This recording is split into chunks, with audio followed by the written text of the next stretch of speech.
Macet panjang terjadi di Universitas Negeri Makassar. Saat ini, kendaraan pun masih tertahan di depan.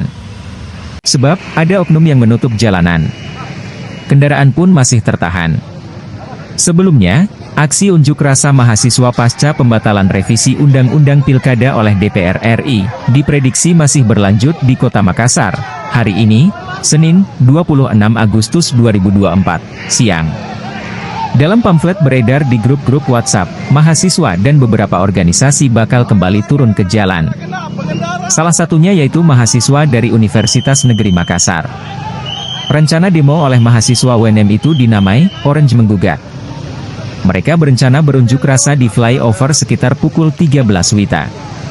Selain itu, ada juga organisasi wartawan dari Aliansi Jurnalis Independen Makassar yang disebut akan berunjuk rasa. Seruan aksi Aji Makassar mengangkat isu utama, tolak politik dinasti Jokowi, ini akan berlangsung di flyover dan DPRD Sulsel sekitar pukul 15 WITA. Kapolrestabes Makassar Kombes Pol Muhammad Ngajib, mengaku telah menyiapkan ratusan personel untuk mengawal jalannya penyampaian aspirasi.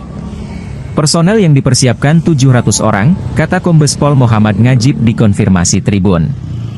Jebolan Akpol 1995 ini pun mengimbau para pengunjuk rasa untuk tertib. Imbauan aksi unrwa supaya dilakukan dengan tertib, taati aturan yang berlaku, imbuhnya.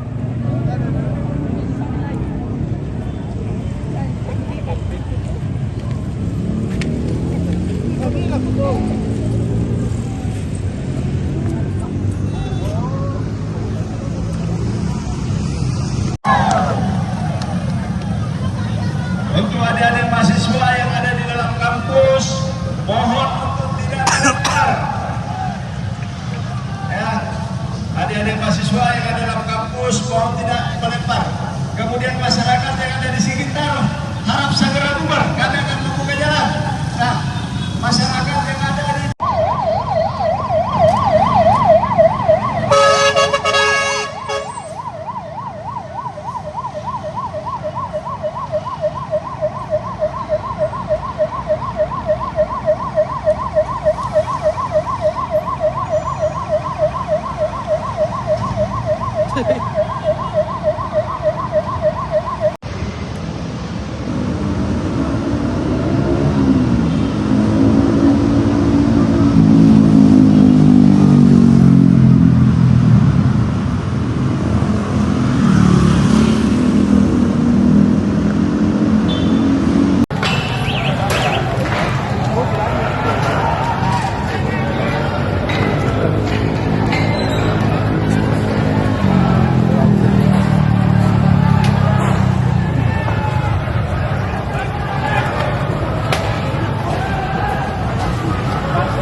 Download Tribun X sekarang, menghadirkan lokal menjadi Indonesia.